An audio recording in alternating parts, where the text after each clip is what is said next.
Georgette Lemaire, le parcours déchirant d'une chanteuse française. Georgette Lemaire, de son vrai nom Georgette Kibler, née le 15 février 1943 dans le 20e arrondissement de Paris, est une célèbre chanteuse française, connue pour sa voix douce et son style des interprétations impressionnants. Elle a eu une carrière musicale remarquable avec de nombreux succès célèbres, exprimant de profondes émotions humaines à travers la musique. Cependant, sa vie et sa carrière n'ont pas seulement été de brillantes réussites, mais aussi un parcours douloureux lorsqu'elle a affronté un cancer des os. Georgette a grandi dans une famille passionnée de musique. Dès son plus jeune âge, elle a montré son talent de chanteuse et sa passion pour l'art. Après avoir terminé ses études, elle a commencé à poursuivre une carrière de chanteuse professionnelle et a rapidement attiré l'attention du public. Sa musique apporte non seulement de la joie, mais touche également le cœur de millions d'auditeurs, avec ses mélodies romantiques et ses paroles profondes. Georgette s'est produite sur de nombreuses grandes scènes et a participé à de nombreux spectacles musicaux, affirmant ainsi sa place dans le cœur du public. Cependant, au milieu des années 2000, Georgette Lemaire commence à éprouver des problèmes de santé. Elle sentait son corps s'affaiblir, mais grâce à son dévouement et son amour pour la musique, elle continua à jouer et à composer. En 2021, les choses ont empiré lorsqu'on lui a diagnostiqué un cancer des os. Cette nouvelle a été un grand choc pour Georgette, sa famille et ses fans. Elle a dû être hospitalisée d'urgence pour y être soignée, éprouvant de la douleur et de l'anxiété quant à son avenir. Tout au long de son traitement, Georgette a fait preuve d'un esprit résilient et d'une forte détermination. Elle a non seulement combattu la maladie, mais elle en a également inspiré bien d'autres. Grâce aux réseaux sociaux, elle partage souvent des articles sur la vie, la patience et l'amour pour sa famille et ses amis. Ces messages l'ont non seulement aidé à se sentir encouragée, mais ont également créé une forte communauté de soutien de fans. Ils ont prié ensemble et lui ont envoyé leurs meilleurs vœux, espérant qu'elle surmonterait cette dangereuse maladie. Même si sa santé se détériore, Georgette Lemaire ne renonce toujours pas à sa passion pour le chant. Elle organise régulièrement de petits spectacles, avec la volonté d'apporter de la joie et de la musique à tous. Chaque fois qu'elle apparaît en public, elle reçoit des applaudissements chaleureux et de l'amour du public. Ces moments sont devenus une grande source de motivation pour l'aider à surmonter des moments difficiles. Georgette Lemaire est non seulement une chanteuse talentueuse mais aussi une femme courageuse qui vit pleinement sa vie avec passion et foi. Son parcours a prouvé que, peu importe la difficulté des défis que la vie présente, l'amour et la passion seront toujours le pouvoir d'aider les gens à surmonter tous les obstacles. Elle continue son combat contre la maladie et, même si l'avenir reste incertain, Georgette Lemaire nous laisse une précieuse leçon de persévérance et de volonté de vivre. Pour toutes ses contributions à la musique et à la vie, Georgette Lemaire restera toujours dans les mémoires comme un symbole de résilience et d'amour de l'art. Sa musique vivra à jamais dans le cœur de ses fans et sa vie deviendra une source d'inspiration inépuisable pour ceux qui font face à des difficultés et à des défis. Georgette Lemaire, une femme de 80 ans, vit dans le malheur à la Maison nationale des artistes, refuge d'artistes qui ont grandement contribué à la culture française. Même si elle était autrefois une artiste talentueuse, Georgette lutte aujourd'hui contre un trouble mental appelé silogomanie.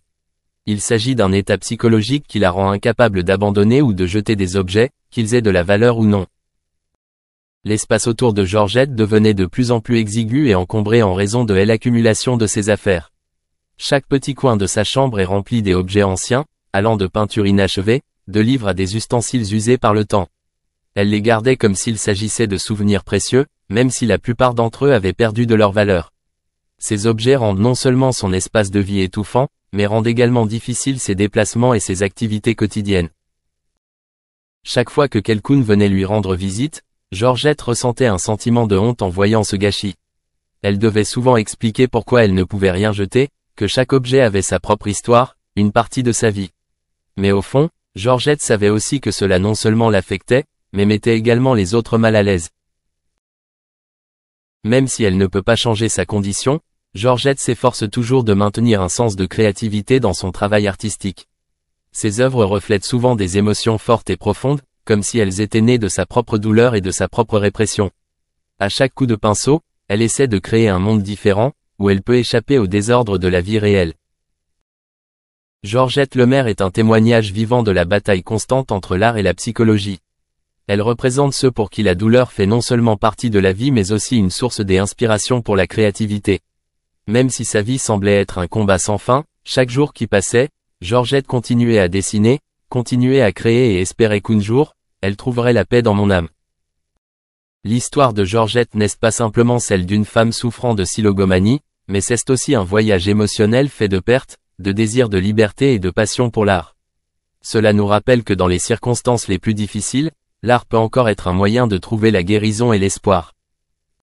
Georgette Lemaire, abandonnée dans une maison de retraite. Georgette Lemaire, sa vie derrière les projecteurs a été remplie de tristesse et de solitude. Dans ces dernières années, Georgette Lemaire est abandonnée dans une maison de retraite de la banlieue parisienne, où les rires et la musique qu'elle aimait autrefois deviennent peu à peu étranges.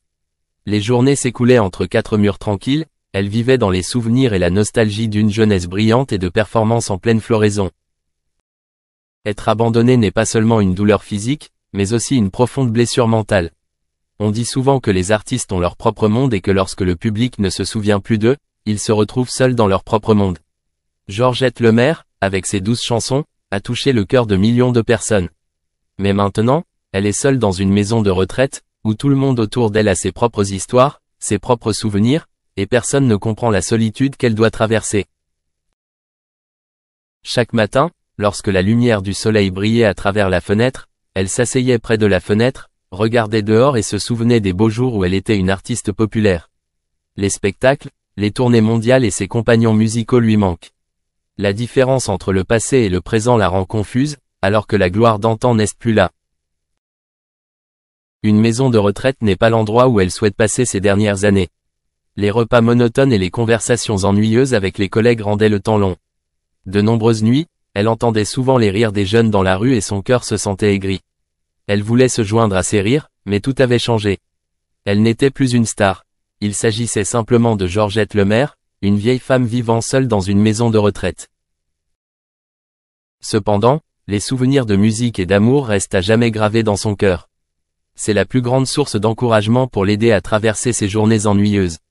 Parfois, elle se chante de vieilles chansons, des mélodies qui lui apportaient autrefois de la joie, ainsi qu'à des millions d'autres. Dans des moments comme ceux-ci, elle a l'impression d'être toujours en vie, de faire toujours partie du monde musical qu'elle aime. Dans un monde où plusieurs l'ont oublié, Georgette Lemaire entretient son amour de la musique et de beaux souvenirs. Elle espère qu'un jour quelqu'un se souviendra d'elle, une artiste qui a tout consacré à la musique. Même si sa vie actuelle est mauvaise, elle rêve toujours d'un avenir radieux, où la musique et l'amour la ramèneront à elle-même. La vie en maison de retraite n'est peut-être pas facile, mais Georgette Lemaire lutte toujours contre sa douleur, espérant qu'un jour, la lumière lui revienne. Elle n'oubliera jamais ce qui s'est passé et, avec la musique dans son cœur, elle croit qu'elle peut encore vivre, peu importe ce que la... Le 10 août, elle s'est rendue en Bosnie, où elle a visité des projets de lutte contre les mines terrestres à Travnik, Sarajevo et Zenezeka. Le triangle amoureux de la princesse Diana. La dissolution du mariage de la princesse Diana avec le prince Charles en 1996 lui a donné l'occasion d'entretenir de nouvelles relations amoureuses de manière indépendante. Elle s'est engagée dans 2 relations amoureuses notables qui ont toutes 2 non seulement attiré l'attention des médias, mais lui ont également permis de mieux comprendre la vie en dehors de ses responsabilités royales et officielles. Lors de sa visite au Royal Brompton Hospital de Londres, en 1995, la princesse Diana a rencontré le docteur Hasnat Khan, un chirurgien cardiaque et pulmonaire renommé. C'est le début de son premier engagement romantique. Pendant les quelques 2 années qu'a duré leur relation, Diana s'est totalement engagée à en faire une relation réussie. Selon les amis et les confidents de la princesse Diana, sa relation avec Khan a été l'une des plus importantes qu'elle ait jamais vécues. Ils ont constaté qu'elle avait une profonde affection pour Khan, qu'elle appelait d'un nom chaleureux « Monsieur Merveilleux ». Malgré ce lien profond, leur relation est constamment mise à l'épreuve en raison des vies très différentes qu'ils mènent